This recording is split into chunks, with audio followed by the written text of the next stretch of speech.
মাকে রাগিয়ে দেবো এখন, রেগে বম হয়ে যাবে।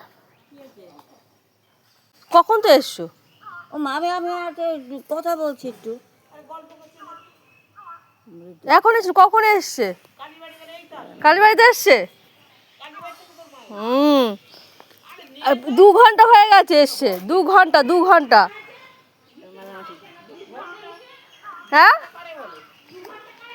2 ঘন্টা এসেছে, 1 ঘন্টা আবার আবার গেল, আবার চলে আসলো। তাহলে মিথ্যা কথা বলবো? হ্যাঁ না, চলো বাড়ি চলো, বাড়িতে অনেক কাজ আছে, অনেক কাজ আছে বাড়িতে। শুধু আড্ডা বাজ, ঘরের কাজ মাজ নেই কিছু না। একটা জিনিস দেখবি? কি দেখবো আমি? হ্যাঁ, কি? জানলা দিয়ে ফটো ছাড়।